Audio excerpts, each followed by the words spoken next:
네, 안녕하세요. 제3과목 심리 측정과 평가 과목의 첫 시간을 시작하도록 하겠습니다. 일단 저희 강의의 특징을 먼저 세 가지로 나누어서 설명을 드리고 다음 파트의 내용을 진행을 하고자 합니다. 강의의 첫 번째 특징, 다들 기본 이론 교재를 가지고 계실 텐데요. 기본 이론, 저희 지금 시대의 뒤에 기본 이론 교재가 굉장히 잘 준비가 되어 있습니다. 기출이 되었던 내용은 물론이고 기출이 될 만한 부분까지도 다 집대성하여서 교재가 제작이 되어 있고요. 그리고 각 파트별로 몇 년도에 어디에서 기출이 되었는지에 대해서도 아주 상세하게 주석이 달려 있습니다. 그래서 굉장히 잘 준비된 교재인데요. 이거를 처음에 초심자의 입장에서 접근을 하고자 한다라고 하면은 이렇게 꼼꼼하게 준비된 교재가 오히려 심적인 부담으로 다가오는 경우도 굉장히 많습니다. 그래서 이런 뭔가 부담감을 덜어드리기 위해서 저희 과목에서는 중요 키워드를 좀 더 간단하게 정리하는 식으로 강의를 진행을 하고자 하고요.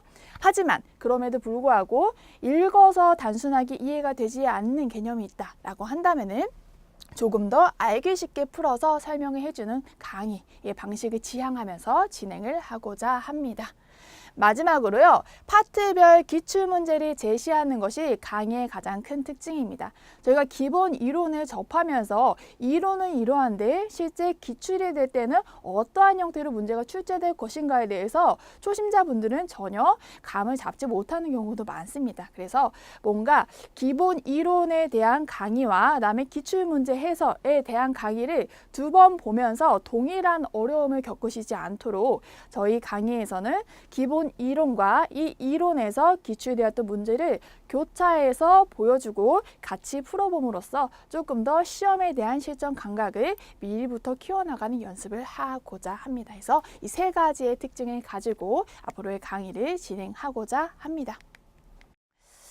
자, 심리검사, 심리평가 첫 챕터에 대해서 이제 살펴보도록 하겠습니다. 심리검사, 심리평가 굉장히 단어가 비슷하다라고 느껴지는데 사실은 다른 개념입니다. 그래서 이 개념을 한번 구분을 해 보셔야 됩니다. 자, 심리검사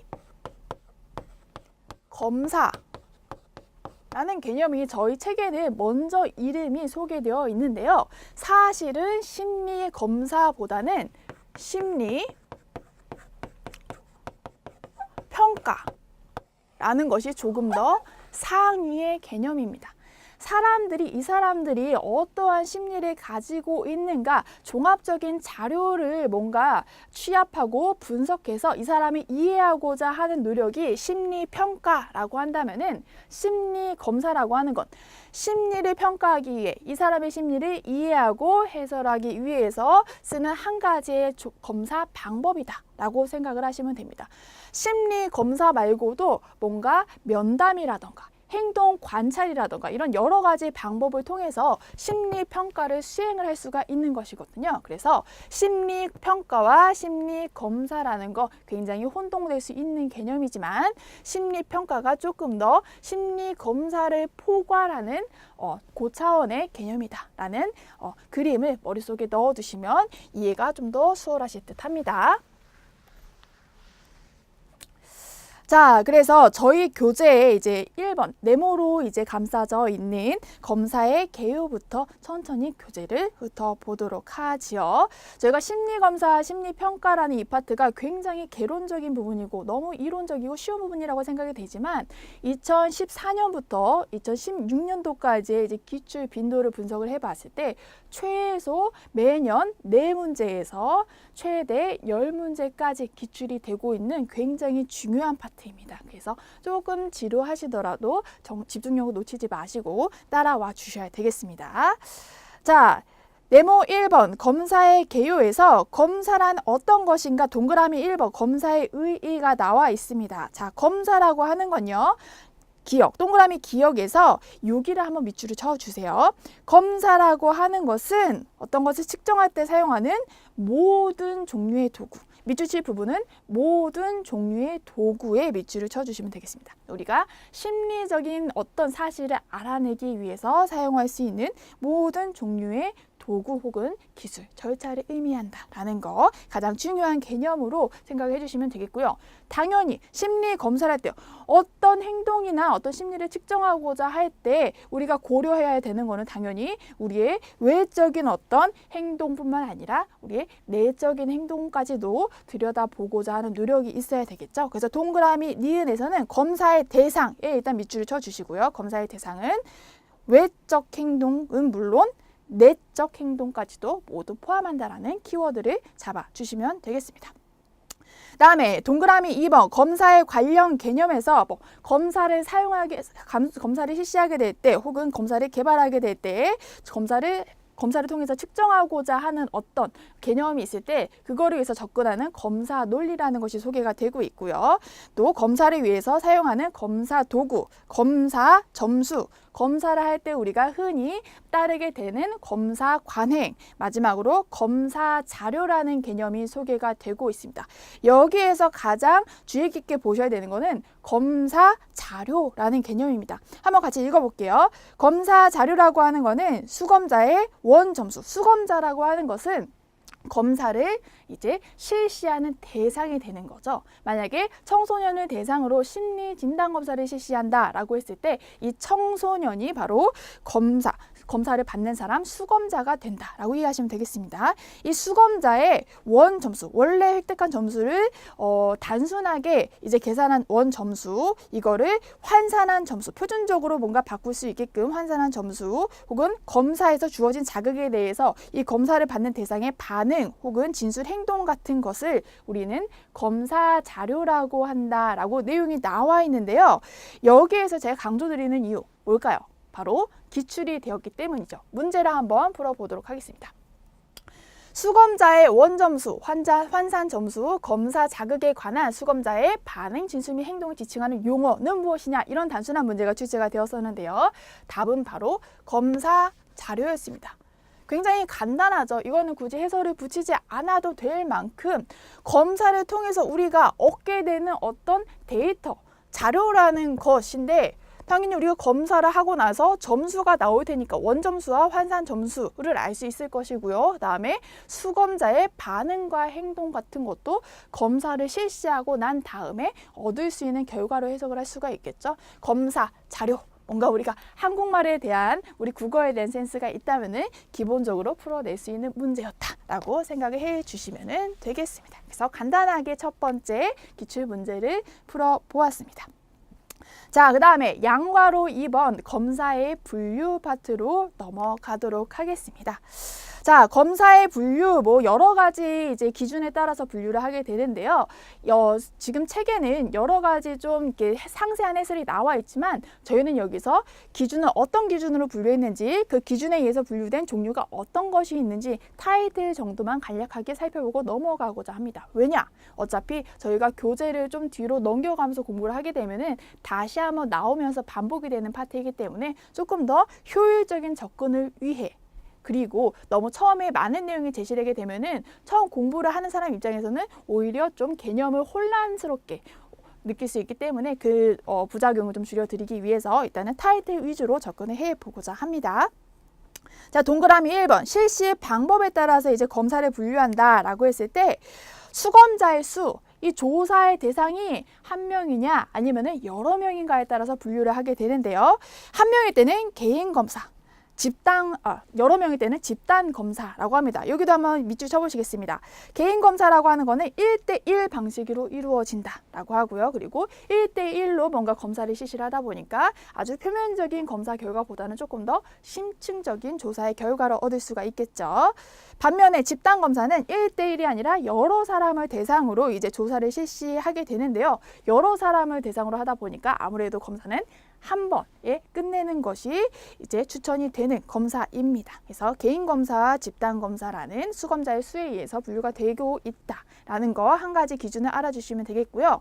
두 번째 기준, 시간이 제한되는지 아니면 그렇지 않은지에 따라서 검사의 종류를 또 구분을 하게 됩니다. 만약에 시간의 제한을 두고 이 사람이 얼마나 숙련되게 문제를 풀어내느냐를 평가하는 이제 검사는 속도 검사, 시간을 제한하기 때문에 속도 검사라고 하고요. 그렇지 않고 시간 제한을 두지 않고 이 사람이 얼마나 주어진 문제를 잘 풀어낼 수 있는가, 문제 해결 능력을 평가하게 되는 우리 검사는 총량 검사, 총량 검사라는 용어로 구분을 하게 됩니다. 자, 그다음에 세 번째 검사 도구, 다음 페이지로 넘어가셔가지고요. 검사 도구, 지필 검사, 뭔가 종이에 인쇄된 것을 가지고 검사를 실시할 때는 지필 검사다라고 하고요. 그렇지 않고 어떤 도구나 과제 같은 거를 주어주고 이거를 직접 도구나 대상을 만지게 해서 이거를 사용하게 해서 능력을 측정하는 그런 검사 도구는 수행 검사다라고 개념을 잡아주시면 되겠습니다. 지금 타이틀 정도만, 이 타이틀이 어떤 것을 의미하는지 정도만 따라와 주시면 되겠습니다. 동그라미 2번 측정 내용에 따른 분류 한번 살펴보겠습니다. 어떤 것을 측정하는지에 따라서 이제 검사의 종류를 다르게 분류할 수도 있다라는 건데요.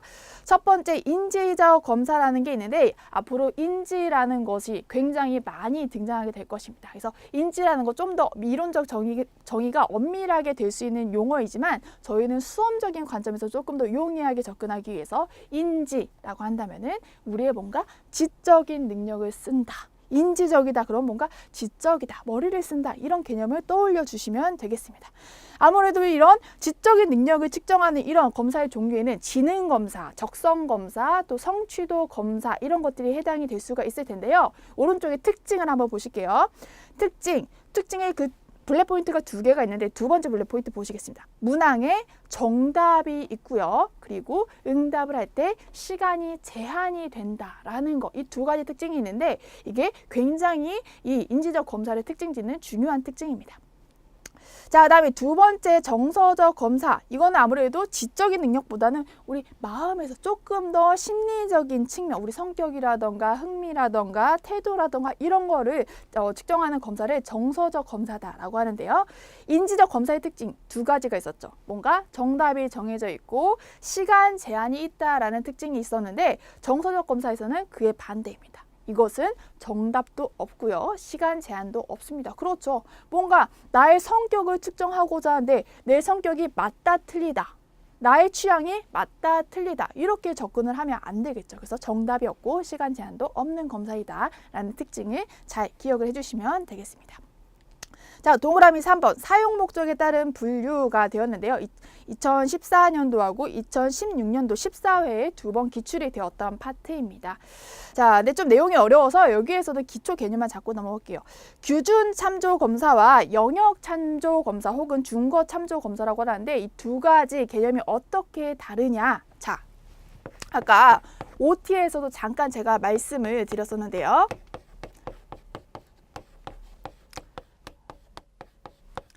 규준이라고 하는 거는 어떤 것을 이 결과값을 비교하기 위해서 비교의 기준으로 삼게 되는 어떤 표준, 기준 이런 것을 규준이라고 했다라고 제가 설명을 드렸습니다. 자, 그러면은 검사를 하긴 하는데 이 검사의 결과를 어떻게 해석하느냐? 규준, 어떤 비교 대상의 기준을 참고해서 해석을 하는 검사를 저희는 규준 참고 검사라고 합니다. 쉽게 말하면 뭐죠? 상대평가라고 해석을 하시면 되시겠습니다. 그래서 규준 참조 검사의 특징 중에서 첫 번째 블랙 포인트 밑줄 한번 쳐보실게요. 다른 사람들의 점수를 비교해서 평가하는 동그라미 상대평가 목적의 검사이다라는 거 포인트를 잡아주시면 되겠습니다. 자, 다음에 아래로 내려가서 이제 규준 참조 검사 다른 종류인 영역 참조 검사 혹은 준거 참조 검사라는 거는 뭐냐면요. 사람의 어떤 상대적으로 비교하는 측면이 아니라 이 처음에 검사를 만들 때 이 사람이 의도했던 어떤 검사의 영역에서 이 사람이 얼마나 잘하고 있는지 미리 검사를 설계할 때 세워놨던 기준들, 이 준거 항목들에 따라서 이 사람의 능력을 어떻게 측정할 수 있는지 집중해서 보는 검사를 영역 참조 검사 혹은 준거 참조 검사라고 합니다.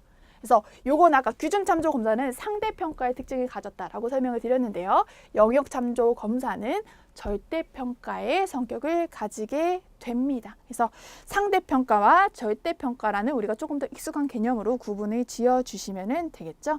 아무래도 좀 규준참고 검사 같은 거는 흔히 우리가 접하는 심리 측정의 도구는 아니지만 이제 학습 능력을 평가할 때 수능 같은 것들이 이제 규준 참조 검사에 해당한다라고 생각을 하시면 되겠습니다. 그렇죠. 저희 수능에도 원점수, 원래 이 사람이 획득한 점수가 있고 이거를 상대적으로 다른 사람들과 비교를 해보았을 때 조금 더 표준적으로 적용될 수 있는 점수인 표준 점수가 2개가 다 고루 등장하는 시험이잖아요. 물론 등급도 있고요. 그래서 그런 수능과 같은 형태의 검사를 규준 참조 검사라고 하고요. 반면에 영역 참조 검사 같은 거는 운전면허 시험이라던가 특정한 어떤 점수대를 넘어가게 되면은 합격을 하게 되는 그런 시험의 종류가 대표적인 영역 참조 검사의 예시다라고 생각을 해주시면 되겠습니다.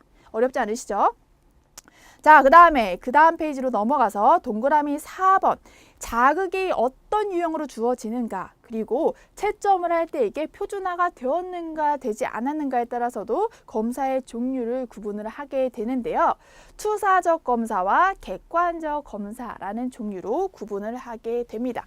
저희가 OT를 할 때 이제 투사적 검사와 비투사적 검사 혹은 객관적 검사에 대해서 이제 개념을 잠깐 살펴봤었는데요. 아까 OT를 할 때는 객관적 검사라는 용어가 먼저 나왔었죠. 자, 객관적 검사에서 한번 중요한 키워드 밑줄 한번 쳐보실게요. 첫 번째 블랙 포인트의 두 번째 줄 가장 끝부분에 보시면요. 검사 과제가 구조화되어 있다. 뭔가 심리 검사를 할 때 풀어내야 할 그런 답해야 될 문항들이 미리 사전에 체계적으로 틀이 짜여져 있고 정해져 있다라는 의미입니다. 두 번째 블랙 포인트가 굉장히 중요해요. 여기는 다 전체로 밑줄을 한번 쳐보실게요. 검사의 과정이 비교적 간편하고 검사의 신뢰도 및 타당도 검증이 가능하며 검사를 누가 실시하느냐, 검사를 실시하는 사람의 변인이라던가 검사 상황에 따른 변인, 검사 상황에 따라서 달라지는 그런 영향을 적게 받는다라는 이 특징 굉장히 중요하니까 여기 밑줄을 쳐주시면 되겠습니다. 우리가 검사의 신뢰도란 무엇인가, 타당도란 무엇인가 이거에 대해서 굉장히 익숙하지만 이론적으로는 좀 까다로울 수 있는 개념인데요. 뒤에 파트에서도 좀 더 상세하게 배우시게 될 거고요. 신뢰도와 타당도는 이렇게 구분하시면 되겠습니다. 신뢰도라고 하는 것은 뭔가 조사를 계속 여러 번 실시를 해도 조사의 결과가 계속 일관적으로 나오기 때문에 믿을 수 있는 검사다라는 지표를 나타내는 것이 바로 신뢰도라고 생각을 해주시면 되겠고요. 타당도는 비슷하지만 조금 개념이 다릅니다. 이거는 단순히 반복했을 때 얼마나 일관적인 결과를 얻느냐 이게 아니라 처음에 조사하려고 의도했던 그 내용 자체를 얼마나 적절하게, 얼마나 타당하게 조사를 했는가를 보여주는 지표가 타당도이다라고 이제 하면 되겠죠. 그래서 이런 식으로 구분해 주시면 되겠습니다. 자, 근데 그에 반해서 이제 투사적 검사를 저희가 조금 그 윗칸으로 올라가서 살펴보게 될 텐데요. 투사라고 하는 거, 제가 말씀드렸지만 투사라고 하는 거는 어떤 사람이 세상을 해석하는 방식, 혹은 자기의 생각을 투영해서 보는 방식을 투사이다라고 제가 설명을 드렸었는데 이 사람의 관점을 파악한다는 것은 굉장히 쉽지 않은 일이 되겠죠. 그래서 투사적 검사에서는 주로 어떤 방법론을 쓰게 되냐면요. 두 번째 블랙 포인트 보실게요. 애매모호한 자극, 밑줄 한번 쳐주시겠습니다. 애매모호한 자극이라는 것을 검사 자료로 활용해서 이제 이 검사의 대상이 되는 수검자가 어떻게 응답하는지를 파악해서 이 사람이 무의식적으로 어떤 생각을 갖고 있는지를 파악하고자 하는 검사 방법이 바로 투사적 검사이다라고 생각을 해주시면 되겠습니다. 예를 들어서 이거예요. 저희가 이제 집, 나무, 사람 검사, 저희가 HTP 검사라고 이제 부르는 검사에서 이런 식으로 검사를 실시를 합니다. 빈 종이를 주고요. 그 빈 종이에 나무를 어떻게 그리는지, 집을 어떻게 그리는지, 사람을 어떻게 그리는지를 한번 관찰을 한 다음에 그거에 대해서 그거를 자료로 면담을 하거나 관찰하는 자료를 가지고 이제 이 사람의 심리를 저희가 측정을 하게 됩니다. 이런 식으로 굉장히 그림이라는 거는 애매한 자극이죠. 그냥 빈 종이를 주었을 뿐인데 빈 종이라는 애매한 자극을 주었을 뿐인데 거기에다가 사람들이 각자의 그림을 어떻게 그려나가는지 그 반응을 보고 심리 상태를 측정하게 된다. 라고 하는 것, 수사적 검사의 가장 대표적인 종류인 HTTP 검사의 진행 방식을 일단은 생각을 해주시면 되겠습니다. 자, 그래서 이렇게 저희가 이제 검사의 유형에 대해서 크게 4가지로 구분해서 내용을 살펴보았는데요. 문제를 한번 풀어보도록 하겠습니다. 저희가 동그라미 3번에서 살펴보았던 사용 목적에 따라서 이게 어떤 다른 사람이랑 비교하려고 검사를 실시하는 것인지 아니면 절대적으로 이 사람이 잘하는 것인지 못하는 건지 그 수준을 평가하기 위해서는 검사 2가지로 나뉜다라고 말씀을 드렸었는데요. 그 검사들 중에서도 절대적으로 이 사람이 정해진 준거, 기준 수준을 충족을 시키는지 그렇지 못하는지를 의미하는 준거 참조 검사에 대해서 옳은 것을 골라보라 라는 문제가 기출되었던 적이 있습니다. 자, 한번 기억부터 리을까지 지시문이 있는데 살펴보겠습니다. 자, 기억. 특정 내용에 대한 숙달 여부를 검사할 수가 있겠죠. 그랬죠. 정해진 특정 내용에 대해서 이 사람이 얼마나 잘하는지를 절대적으로 평가하는 시험이다 라고 말씀을 드렸으니까요. 다음에 디귿. 검사에서 측정하고자 하는 지식이나 기술 영역을 명확하게 규정을 해야만 이 사람이 이거를 달성했는지 그렇지 않은지를 알 수가 있겠죠. 그래서 2가지 설명은 기억과 디귿은 맞는 설명이 되겠는데요. 니은과 리을 같은 경우에는 옳은 지시문이 아닙니다. 자, 니은 뭐라고 나와 있냐면요. 보통 표준화된 점수를 사용한다 라고 나와 있습니다. 자, 여기서 표준화라고 하는 것은 흔히 심리검사에서 어떤 용어라고 쓰이냐면은 다른 어떤 외부의 기준 혹은 외부의 대상들과 뭔가 비교하기 위해서 표준적으로 조정해 준다라는 의미를 가지고 있습니다. 그래서 뭔가 표준화된 점수, 비교를 위해서 점수를 조금 더 바꿔준, 기준을 바꿔주었다라는 표현이 있기 때문에 이거는 준조 참조 검사가 아니라 이거는 규준 참조 검사에 대한 설명이 될 거고요. 리을은 조금 더 직접적으로 설명이 나와 있죠. 다른 사람과 비교해서 점수를 해석한다라는 거. 당연히 준거 참조 검사가 아니라 규준 참조 검사에 대한 설명이 되겠습니다. 그래서 이렇게 간단하게 이 준거 참조 검사에 대한 개념을 알고 있는지에 대해서 문제를 풀어보는 파트가 기출이 되었습니다. 자, 그다음에 그 2번째 문제 풀어보겠습니다. 투사적 검사와 객관적 검사의 특징에 관한 설명으로 옳지 않은 것을 골라보는 문제가 2016년도 14회 문제의 기출이 되었었는데요. 자, 1번부터 볼게요. 동그라미 1번. 투사적 검사는 객관적 검사에 비해 채점과 해석이 복잡하다. 그렇죠. 뭔가 투사적 검사는 애매한 자극을 주고 그거를 이 사람들이 어떻게 반응한지를 해석하는 게 굉장히 중요한 검사입니다. 그래서 당연히 미리 정해진 질문에 응답한 것을 판별하기만 하면 되는 객관적 검사에 비해서 복잡할 수밖에 없겠죠. 맞는 설명이고요. 동그라미 2번. 투사적 검사는 객관적 검사에 비해서 검사자한테 상당한 전문성이 요구가 되겠죠. 그렇죠. 애매한 어떤 반응을 해석을 해야 되니까 전문성이 요구가 되겠죠. 동그라미 3번. 투사적 검사에 비해서 객관적 검사에서 수검자는 자신의 상태를 은폐하거나 과장하기가 쉽다. 객관적 검사에서 자기 상태를 은폐하거나 과장하기가 쉽습니다. 그렇습니다. 정해진 문제에서 그냥 내가 원하는 것과 원하는 대답이 있지만 그거를 숨기고자 할 때는 다른 뭔가 질문을 선택하기만 하면 되는 거거든요. 뭐 예를 들어서 뭔가 사회적으로 내가 이렇게 응답하면 다른 사람들이 나를 비난할 텐데 윤리적인 문제와 관련된 그런 질문 문항일 때에는 객관적 검사에서 이 검사를 받게 되는 검사 대상자는 자기의 생각과는 다르게 거짓으로 응답하기가 굉장히 쉽다라는 겁니다. 하지만 투사적 검사는 굉장히 애매하게 뭐 빈종이에 나무 그림을 그려보세요, 사람 그림을 그려보세요 이런 식으로 접근하기 때문에 어떤 의도로 검사를 받고 있는지를 잘 파악할 수가 없겠죠. 그래서 자기의 상태를 숨기기가 굉장히 어렵다라는 특징이 있습니다. 그래서 객관적 검사가 조금 더 자기의 상태를 은폐하기가 용이하다. 맞는 설명이 되겠습니다. 동그라미 4번. 투사적 검사에 비해서 객관적 검사는 검사의 타당도가 충분히 입증이 되지 않았다라고 하는데요.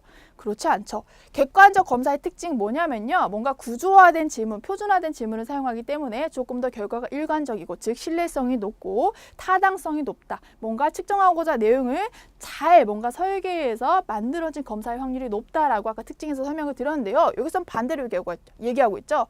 객관적 검사는 검사의 타당도가 충분히 입증되지 않았다. 이거는 틀린 서술이 되겠습니다. 자, 마지막 동그라미 5번. 투사적 검사는 객관적 검사에 비해서 검사 자격이 모호하다, 애매모호하다라고 설명드렸던 거 그대로 나오고 있네요. 그래서 이 기출문제 2016년 14회 78번 문제의 답은 4번이 되겠습니다. 그래서 이런 식으로 특징을 맞게 서술하고 있는지 그렇지 않은지에 대해서 문제가 기출되는 경향이 있습니다. 그러니까 특징을 하나하나 보실 때도 어디에서 뭔가 단어를 바꿔서 출제될 것인지 미리 예상해 보시는 것도 좋은 수험의 전략이 되겠습니다. 그래서 이렇게 판단을 해 주시고요. 그 다음 파트 심리검사와 심리평가의 개념 네모 2번 에 대해서 저희가 이제 살펴볼 텐데요.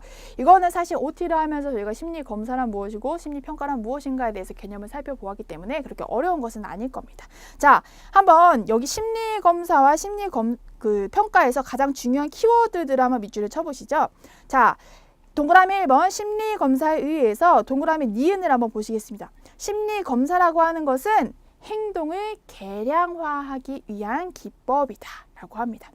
우리 사람의 행동이라는 거 굉장히 연속적으로 이루어지고 일상적으로 이루어지는 것이지만 이거를 조금 더 객관적으로 평가를 하기 위해서 대부분은 객관적으로 평가하기 위해서 행동을 계량, 수치화시키는 그런 측정 기법을 의미를 한다라는 것이고요. 다음에 동그라미 리을로 넘어가겠습니다.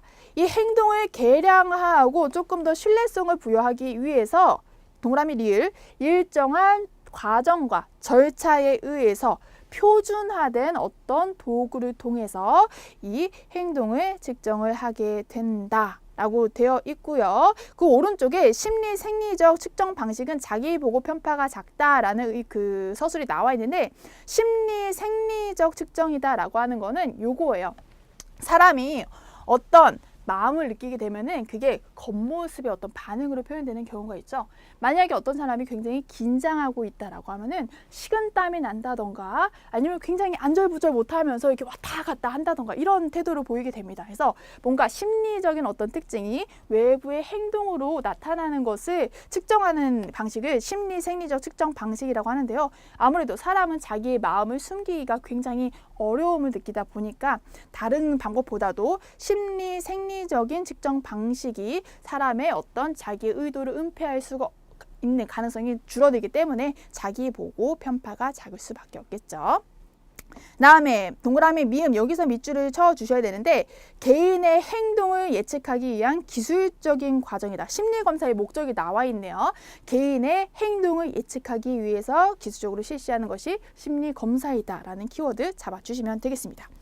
자, 그 다음에 동그라미 2번 심리평가의 의의가 나와 있는데요. 심리검사와 심리평가는 명확하게 다르다라고 말씀을 드렸죠. 자, 심리평가라는 건 무엇이냐면요. 동그라미 기억, 다양한 정보를 종합적으로 기술하는 과정이다. 그러니까 심리 검사를 통해서 얻은 정보든 행동 관찰을 통해서 얻은 정보든 면담을 통해서 얻은 정보든 다양한 자료를 뭔가 정보를 취합해서 종합적으로 기술하는 과정이 바로 심리평가이다라는 거 이제 생각해 주시면 되겠고요. 동그라미 니은에 그 내용이 나와 있네요. 니은에서 특히 밑줄 칠 것은 마지막 부분에서 전문적인 작업 과정이다. 굉장히 종합적으로 모든 정보를 토대로 해서 결과를 내려야 되기 때문에 굉장히 전문성이 필요한 작업 과정이다라는 거 기억을 해주시면 되겠고요. 당연히 이런 종합적인 활동을 하기 위해서는 심리에 대한 지식, 정신병리와 진단에 대한 지식, 임상적 경험을 통해서 이루어지는 어떤 그 지식과 이론의 통합 과정이다라고 설명이 되어 있는데 중요한 거 여기서 정신병리와 진단에 대한 지식을 갖추어야 되지만 하지만 의학적 평가를 할 수 있는 사람만이 심리평가를 실시할 수 있다. 이거는 틀린 서술이 됩니다. 의학적 평가라고 하는 것은 어떤 의료법에 의해서 면허를 취득한 사람들만 내릴 수 있게 되겠죠. 뭐 대표적으로 의사 같은 사람들이 있겠죠. 그래서 의사 같은 사람들만 뭔가 심리평가를 실시하는 게 아니라 전문적인 심리 분석 도구를 학습하고 지식과 기술을 가지고 있는 우리 심리 진단자들도 충분히 심리평가를 실시할 수 있다라는 그 구분점을 알아두시면 되겠습니다. 문제 한번 풀어보겠습니다. 자, 2014년도에 나왔던 문제, 심리 검사에 관한 설명으로 옳지 않은 것은 이거는 조금 더 상식적인 측면을 적용해서 풀어볼게요. 동그라미 1번, 검사의 명칭이 같아도 측정 내용이 다를 수가 있죠. 그렇죠. 이름만 같다고 해서 모든 게 다 같아야 되는 건 아니죠. 저도 이름이 이선희이지만 이선희가 여기서 강의하는 이선희도 있지만 노래하는 이선희도 있잖아요. 이런 식으로 검사 명칭이 같아도 측정되는 내용이 다를 수 있다라는 거 염두에 두셔야 되고요. 그다음에 동그라미 2번. 심리 생리적 측정 방식은 자기 보고 편파가 작다가 심리 생리적 측정 방식, 뭔가 심리 상태가 겉에 뭔가 신체적인 반응으로 나타나는 것을 측정하는 방식이 뭔가 오해, 뭔가 은폐를 할 수 있는 가능성이 적기 때문에 자기 보고 편파가 작다라고 설명을 드렸었고요. 동그라미 3번.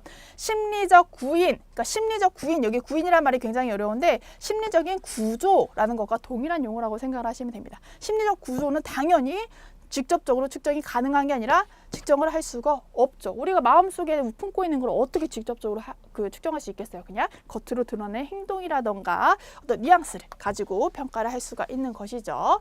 자, 동그라미 4번. 기준의 표본 크기, 어떤 비교를 위해서 만들어진 그런 표준적인 집단의 표본 크기가 큰 경우에도 신뢰도와 타당도 검증은 당연히 필요하죠. 크기가 크다고, 조사의 대상의 크기가 크다고 해서 그거를 전혀 검증도 안 해보고 쓸 수는 없는 노릇이겠죠. 맞는 말이고요. 그다음에 사용자의 자격은 검사 종류에 따라 제한되어야 한다. 그렇죠? 검사를 실시하는 사람이 제가 어떤 한 가지 조사에 대해서 알고 있다고, 검사에 대해서 알고 있다고 해서 다른 검사를 다 실시하면 안 되잖아요. 그래서 자격은 검사 종류에 따라서 제한되어야 한다라는 이런 서술까지 맞는 부분이 되겠습니다. 그래서 옳지 않은 건 동그라미 3번이 되겠네요. 다음에 심리평가에 대한 정의로 옳은 것은 2014년도에 마찬가지로 기출이 되었습니다. 1번, 동그라미 1번. 심리적 특성에 대해서 체계적 면담을 하는 것이다. 면담뿐만이 아니라 이 면담과 심리검사 모든 것을 종합해서 전문적으로 내리는 어떤 활동이다 라고 말씀을 드렸었죠. 그래서 이것은 틀린 서술이 되겠고요. 동그라미 2번. 심리검사, 면담, 행동관찰, 개인력 등 개인에 관한 정보를 종합적으로 통합하는 과정이다. 이거를 오히려 극복하는 서술이 동그라미 2번이 되겠네요. 맞는 서술이고요. 동그라미 3번. 얻어진 검사 점수의 질을 객관적인 기준에 따라서 분류하는 과정이 아니라요. 분류하는 과정이 아니라 종합해서 해석을 해야 되는, 이해하는 과정이다라고 하는 것이 조금 더 적합하겠죠. 그래서 틀린 서술이고요. 동그라미 4번. 심리적 특성을 나타내는 행동 표본을 표준화된 방식으로 측정하는 방식. 표준화된 어떤 비교만을 위해서 만들어진 이런 표준화된 방식으로 실시하는 것이 아니라 종합적인 방식으로 측정하는 것이 심리평가라니까요. 동그라미 5번. 명확한 공식이나 규칙에 따라서 사람의 특성을 수량화하고자 하는 게 목표가 아니라 사람을 이해하고자 하는 것이 이 종합적인 활동이 심리평가의 정의로 더 적합한 서술이 되겠습니다. 그래서 이것도 틀린 게 되겠네요. 정답은 2번이 되겠습니다. 이런 식으로 문제가 기출이 된다라는 거죠. 자, 심리평가의 구성 요소에 포함되지 않는 것은 저희가 아까 서술에서 동그라미 2번 심리평가에 의해서 동그라미 디귿을 살펴봤던 파트인데, 심리평가를 뭔가 구성하는 것은 면담도 될 수 있고 심리검사도 될 수 있고 관찰도 될 수 있고 전문 지식, 정신병리에 대한 지식도 될 수 있지만 의학적 평가가 반드시 있어야 되는 것은 아니다. 왜냐? 의학적 평가만 된다라고 하면은 뭔가 의료법에 의해서 면허를 취득한 의사나 이런 사람들만 이제 심리 평가를 할 수 있다라는 의미가 되니까요. 절대 틀린 말이 되겠죠. 그래서 이렇게 이 관련된 파트의 문제를 풀어봐 주시면 되겠습니다. 자, 그래서 그 다음 페이지로 넘어가셔가지고 이제 양괄호 3번 심리검사와 심리평가의 기능에 대해서 저희가 살펴보고자 하는데요. 그 중간에 저희가 뭐 심리검사와 심리평가의 목적과 같은 것은 이미 심리검사와 심리평가 특징을 살펴볼 때 포함된 내용이기 때문에 그냥 눈으로 한번 쭉 읽어보시면 됩니다. 양괄호 3번, 동그라미 1번 심리검사의 기능은 뭐냐면요. 왜 우리가 이런 기능 검사를 통해서 사람의 심리를 알고자 하는가? 동그라미 기억. 상담자, 검사라는 사람의 주관적 판단에 의해서 잘못된 해석이 있는 것을 방지하기 위해서 심리검사를 활용을 하고요. 좀 더 객관적인 정보를 제공하기 위해서. 그리고 마지막으로 검사 결과가 객관적으로 나왔다면은 이것을 뭔가 다른 사람과도 비교할 수 있게끔 활용하기 위해 심리검사를 저희가 쓴다라는 겁니다. 왜냐? 심리검사는 표준화된 방식으로 이제 심리를 측정하는 도구이니까요. 근데 그에 반해서 심리평가는 개인의 심리를 종합적으로 이해하고자 하는 노력이기 때문에 이런 기능을 합니다. 기억, 문제의 명료함 및 세분화, 이 나한테 방문한 이 수검자, 내담자의 문제가 무엇인지 알게 하는 역할을 하고요. 니은, 수검자를 이해하면서도 치료적 관계를 어떻게 가져가야 될 것인가, 이것을 그 전략을 수립하는 데도 활용할 수 있겠고요. 디귿, 상담 계획을 세우거나, 리을, 상담 결과 효과에 대해서 평가를 하게 하거나, 미음, 수검자, 검사를 받는 사람한테 스스로 돌아볼 수 있게 하는 통찰의 기회를 제공하거나 비읍, 개인의 인지적인 지적인 기능이나 강점을 평가할 때도 심리평가를 사용을 하겠더라. 이런 파트 기억을 해 주시면 되겠습니다. 자, 그래서 이 정도 내용을 하고요. 잠깐 쉬었다가 그 다음 파트에 대해서 넘어가도록 할 텐데요. 저희가 그 다음 파트에서 어떻게 진행을 할 거냐면은 네모 3번 심리검사의 선정 및 개발에 대해서 파트를 넘어가도록 하겠습니다. 그 중간에 뭐 상담을 위한 심리검사, 뭐 상담할 때 전문적 판단은 어떻게 해야 되느냐, 그다음에 상담자의 전문가로서의 태도는 어떻게 해야 되느냐, 우리가 자주 심리검사와 평가에 대해서 하는 오해가 어떤 것이 있느냐, 이런 것에 대해서 내용이 나와 있는데 이거는 굉장히 윤리적인 차원의 기술이기도 하고 그리고 뒤에 다시 한번 내용이 반복되고 있습니다. 사실 윤리라고 하는 것은 저희가 몰라서 못 지키는 것은 아니고 저희가 실천하기 어렵기 때문에 지킬 수 없는 부분이죠. 그래서 이거는 뭔가 수험을 위해서는 한번 읽어보면은 다 누구나 인지할 수 있는 내용이기 때문에 저희의 제한된 그 시간상 수업을 진행하기 위해서 넘어가고 뒷파트에서 윤리적 내용은 다시 한번 살펴보도록 하겠습니다. 자, 그래서 지금까지 저희가 심리검사란 무엇인가, 심리평가란 무엇인가, 또 심리검사를 어떠한 유형으로 구분할 수 있을 것인가, 심리 검사와 평가 각각의 특징과 기능은 어떻게 되는가에 대해서 살펴보았는데요. 이 정도 간단한 내용 정리하시고 다음 시간에는 심리 검사라는 거 우리가 어떻게 선정하고 개발을 해야 될 것인가에 대해서 살펴보도록 하겠습니다. 고생 많으셨습니다.